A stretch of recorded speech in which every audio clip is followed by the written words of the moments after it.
Hi, welcome to Paranika Maths. AP 10th class maths ma 4th chapter quadratic equations.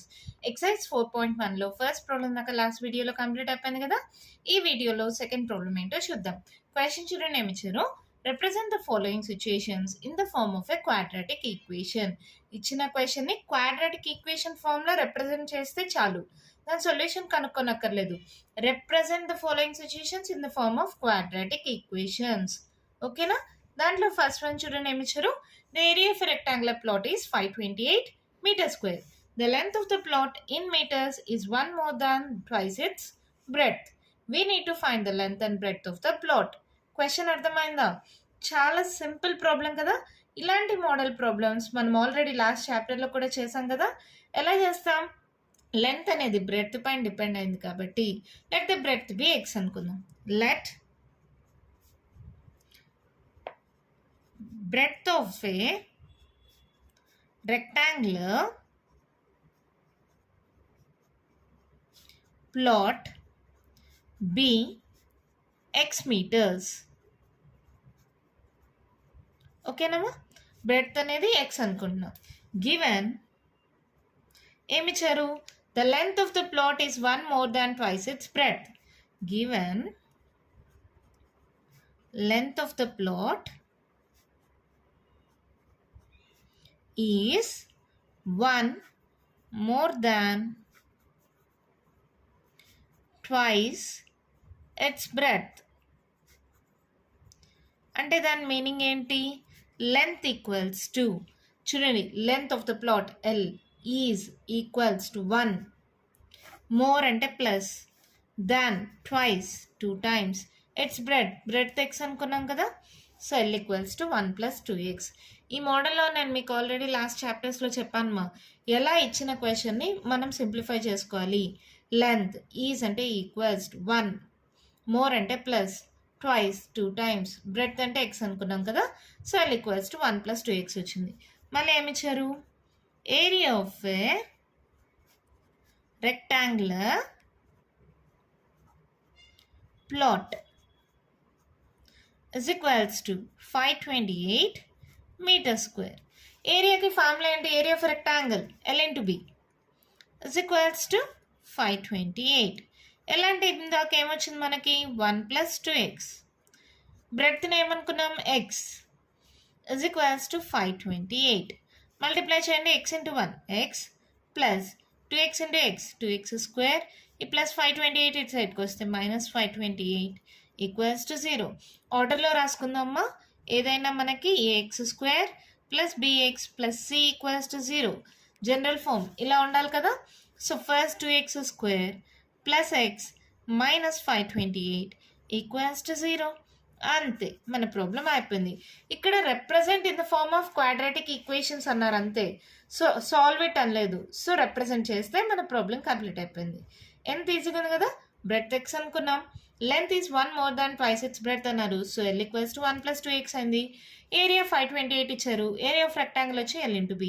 Substitute చేసి solve చేస్తే quadratic equation వచ్చేసింది. దీంట్లోనే second one చూద్దామా. అయితే మనం క్వశ్చన్ చూడండి మా ఏమి ఇచ్చారు. The product of 2 consecutive positive integers is 306. We need to find the integers. Integers అంటే ఏంటి? నెగిటివ్ నెంబర్స్, పాజిటివ్ నెంబర్స్, 0 అన్నీ ఉంటాయి. ఇక్కడ పాజిటివ్ ఇంటీజర్స్ అన్నారు అంటే positive numbers 1 2 3 4 5 6 7 8 and so on అలా ఉంటాయి. మరి కాన్సిక్యూటివ్ పాజిటివ్ ఇంటీజర్స్ అంటే ఏంటి? పక్క పక్కన ఉన్న ఇంటీజర్స్. అంటే ఎగ్జాంపుల్ 2 3 తీసుకున్నాం అనుకో, ఈ రెండు పక్కన పక్కన ఉంటాయి కదా. సో ఒకవేళ 2ని ఎక్స్ అనుకుంటే 3 ఏమవుతుంది? x + 1 అంటే 2 + 1 3 సరిపోతుందా? ఇప్పుడు 4 5 తీసుకుందాం. ఇది ఎక్స్ అయితే ఇదేమవుతుంది? x + 1 అవుతుంది. అదే కాదు, మీ ఇష్టం, ఏ నెంబర్ అయినా తీసుకోండి. 10 11 తీసుకుందాం. x ఈక్వల్స్ టు 10 అయితే 11 ఎలా రాస్తాం? x + 1 రాస్తాం. అవునా? ఇలాంటి వాటిని పక్క పక్కన ఉన్న నంబర్స్ని కాన్సిక్యూటివ్ పాజిటివ్ ఇంటీజర్స్ అంటారు. ఓకేనా? పాజిటివ్ అంటే ప్లస్లో ఉన్నాయి, ఇంటీజర్స్ అంటే మీకు తెలుసు. కాన్సిక్యూటివ్ పాజిటివ్ ఇంటీజర్స్ అంటే ఇలా ఉండే నంబర్స్. ఓకేనా? Let the 2 consecutive positive integers b, x and x plus 1 respectively. ఓకేనమ్మా, ఒకటి x అయితే ఇంకోటి x plus 1 అనుకుంటున్నాం. ఏమి ఇచ్చారు? Given the product is equals to 306. Given their product is equals to 306. అంటే వీటి యొక్క product x into x plus 1 is equals to 306. ఏమవుతుంది? x into x square plus x, ఈ ప్లస్ 306 ఇటు సైడ్కి వస్తాయి, minus 306 is equals to 0. Quadratic ఫామ్లో వచ్చిందా? అంతే, మన ప్రాబ్లం కంప్లీట్ అయిపోయింది. గుర్తుపెట్టుకోండి, కాన్సిక్యూటివ్ పాజిటివ్ ఇంటీజర్స్ అంటే పక్క పక్కన ఉండే ఇంటీజర్స్. ఒకటి x అయితే ఇంకోటి x ప్లస్ 1 అవుతుంది. వీటి యొక్క ప్రోడక్ట్ వచ్చి 306 అన్నారు. ప్రోడక్ట్ అంటే మల్టిప్లికేషన్, మీకు తెలుసు కదా. అంటే x into x plus 1 equals to 306. దాన్ని సాల్వ్ చేస్తే క్వాడ్రాటిక్ ఈక్వేషన్ వచ్చేసింది. చాలా ఈజీగా ఉంది కదా. నెక్స్ట్ థర్డ్ వన్ చూద్దామా. దీంట్లో క్వశ్చన్ చూడండి, ఏమి ఇచ్చారు? Rohan's mother is 26 years older than him. Rohan కన్నా వాళ్ళ మదరు 26 years ఎక్కువ. మళ్ళీ ఏమన్నారు? The product of their ages 3 years from now. అంటే 3 years తర్వాత వాళ్ళ ప్రోడక్ట్ ఆఫ్ ఏజెస్ వచ్చి 360. We would like to find the Rohan's present age. Question అర్థమైందా? చూడండి, let the present age of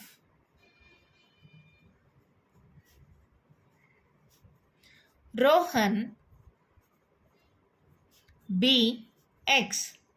present age of Rohan వచ్చి ఎక్స్ అనుకుంటున్నాం. Present age of his mother, present age of his mother is equals to ఏమవుతుంది?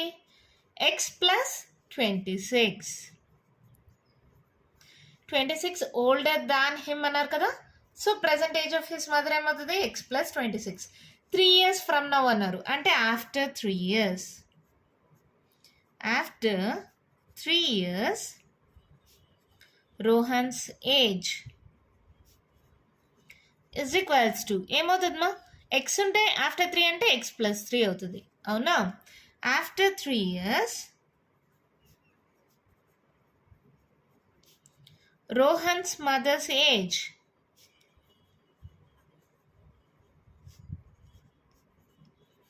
is equals to x plus 26 ఉంది mothers age, దానికి plus 3 అవుతుంది. దీనికి plus 3, దీనికి plus 3, అంతే. ఇక్కడ దాకా అర్థమైందా? రోహన్ ఏజ్ ఎక్స్ అనుకుంటే వాళ్ళ మదరు 26 years ఓల్డర్ అంట, అంటే ఎక్స్ ప్లస్ 26 అవుతుంది. ఆఫ్టర్ 3 years అంటే 3 years తర్వాత దీనికి ప్లస్ 3, దీనికి ప్లస్ 3 చేశాను. సో ఇదేమవుతుంది? X plus 27, 28, 29. So x plus 29 అన్నాను. ఓకేనా? ఇక్కడ దాకా అర్థమైంది కదా. The product of their ages 3 years from now will be 360. Given that their product of ages after 3 years is equals to 360. Product of ages after 3 years equals to 360. Product of ages అంటే ఇవి కదా. 3 years తర్వాత వాటి యొక్క product వచ్చి 360 అంట, అంటే x plus 3 into X plus 29 is equals to 360. అర్థమైందమ్మా? సో మల్టిప్లై చేయండి, X into x, x square plus 29x plus 3 into X 3x plus 29 into 3 మా 9 3 is 27, 3 2 6 7 8 87. ఈ ప్లస్ 360 ఇటు సైడ్కి వస్తే minus 360 is equals to 0. X square plus 29 30 31 32 32x తర్వాత 360లో 87 subtract చేయండి. 10లో 7 పోతే ఎంత? 3. సో క్యారీ అని ఇచ్చేసింటాం. ఇక్కడ 5 ఉంటుంది, 15 15లో అయిపోతే 5 6 7. So 273 is equals to 0. అంతే, మన ప్రాబ్లం కంప్లీట్ అయిపోయింది. ఏమైందమ్మా? మళ్ళీ ఒకసారి చెప్తాను, కేర్ఫుల్గా వినండి. రోహన్స్ ఏజ్ ఎక్స్ అనుకుందాం, ఓకేనా? Mother is 26 years older than him అన్నారు కదా. సో మదర్ ఏజ్ ఏమవుతుంది? X plus 26. ఇక్కడ దాకా అర్థమైందా? 3 years తర్వాత సో ఆఫ్టర్ 3 years ఏమవుతుంది, X plus 3 X plus 26 plus 3 రెండింటికి +3 యాడ్ అవుతాయి. అప్పుడు 3 years తర్వాత ప్రోడక్ట్ ఆఫ్ దర్ ఏజెస్ వచ్చి 360 అంట. 3 years తర్వాత వాటి యొక్క ప్రోడక్ట్ వచ్చి 360 అంట. సో దాన్ని సాల్వ్ చేస్తే క్వాడ్రాటిక్ ఈక్వేషన్ వచ్చేసింది. సింపుల్గా ఉంది కదా, అర్థమైంది కదా. మన నెక్స్ట్ వన్ చూద్దామా అయితే. వన్ క్వశ్చన్ చూడండి, మా ఇచ్చారు.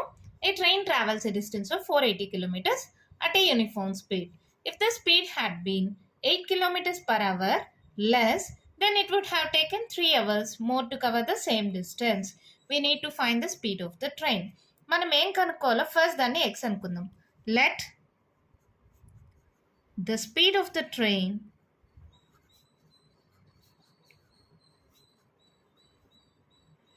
be x. స్పీడ్ని ఎక్స్ అనుకుందాం. డిస్టెన్స్ ఏంటి, చేంజ్ అయిందా, సేమ్ డిస్టెన్స్ అన్నారు.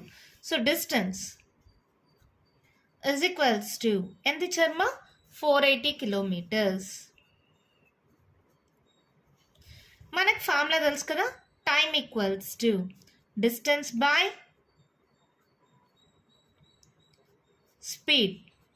అవునా, దీన్ని టీ అనుకుంటున్నా. టీ ఈక్వల్స్ టు డిస్టెన్స్ ఎంత 480, స్పీడ్ ఎంత x. So t equals to 480 by x. Let it be equation 1 అనుకుందాం. తర్వాత సెకండ్ కేసులో ఏమన్నారు, స్పీడ్ తగ్గితే టైం పెరిగింది. Given when speed had been 8 kilometers per hour less then time taken is 3 hours more. When speed had been 8 kilometers less, time taken is 3 hours more. అంటే time taken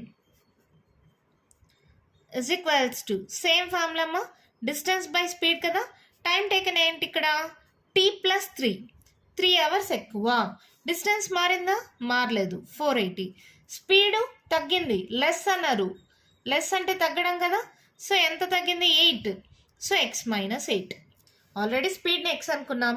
8 kilometers per hour తగ్గింది. So x minus 8 అయింది. Distance మారిందా, మారలేదు. Time taken ఏమైంది, 3 hours more అంటే plus కదా.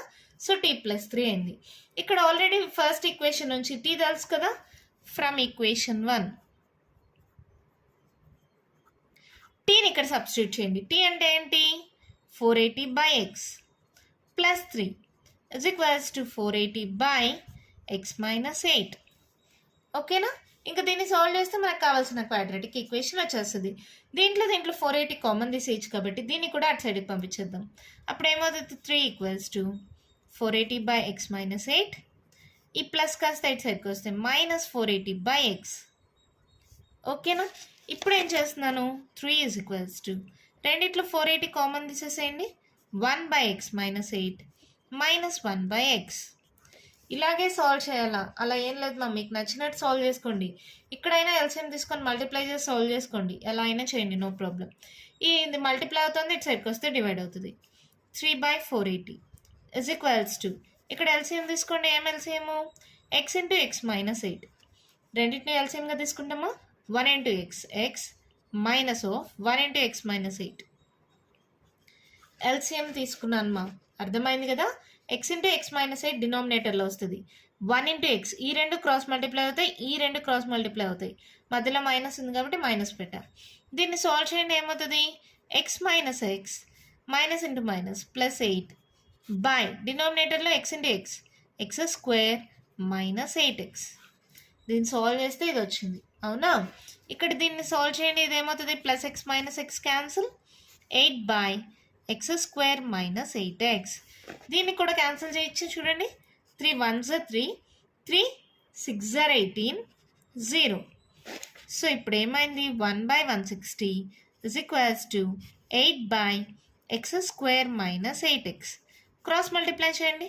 X square minus 8x is equals to 8 into 160.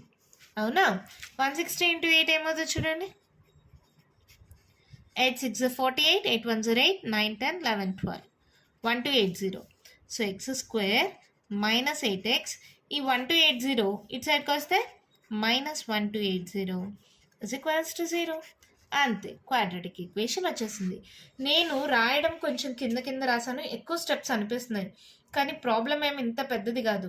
మీకు అర్థం అవ్వాలని నేను స్టెప్ బై స్టెప్ చేశాను. చాలా సింపుల్ ప్రాబ్లం, ఒక 4-5 స్టెప్స్లో అయిపోతుంది. మీకు అర్థం అవ్వాలని ఫార్ములాస్ రాసి కింద కింద సాల్వ్ చేసుకుంటూ రావడం వల్ల ఎన్ని స్టెప్స్ వచ్చాయి. చూడండి ఎలా తీసుకున్నాము, చాలా సింపుల్గా. స్పీడ్ని ఎక్స్ అనుకున్నామా, డిస్టెన్స్ 480 ఇచ్చేసారా, time equals to distance by speed. ఈ ఫార్ములా ఖచ్చితంగా మీకు తెలుసు కదా, మీరు ఆల్రెడీ ఫిజిక్స్లో నేర్చుకునే ఉంటారు. So time equals to distance by speed. So distance 480, speed వచ్చి ఎక్స్. సో మళ్ళీ నెక్స్ట్ కేసులో ఏమైంది, స్పీడ్ వచ్చి 8 km/h లెస్ అయితే టైం టేకన్ 3 hours మోర్ అయింది. సో టైం టేకన్ అంటే t+3 is equals to distance 480a, speed వచ్చి x-8. t అంటే ఏంటి, ఆల్రెడీ ఈక్వేషన్ 1 నుంచి 480/x కదా, దాన్ని ఇక్కడ సబ్స్టిట్యూట్ చేశాను. ఇంకేముంది, జస్ట్ సాల్వేషన్. 480 కామన్ తీసా, ఇటు సైడ్కి పంపించేసా, ఇక్కడ ఎల్సిఎం తీసుకున్నాను, మళ్ళీ క్రాస్ మల్టిప్లై చేశాను, సాల్వ్ చేస్తే ఆన్సర్ వచ్చేసింది. చూడండి, మనకు క్వాడ్రాటిక్ ఈక్వేషన్ వస్తే చాలు, దీన్ని మళ్ళీ సాల్వ్ చేయనక్కర్లేదు. ఓకేనా, ఈజీగా ఉన్నాయి కదా ప్రాబ్లమ్స్ అన్నీ.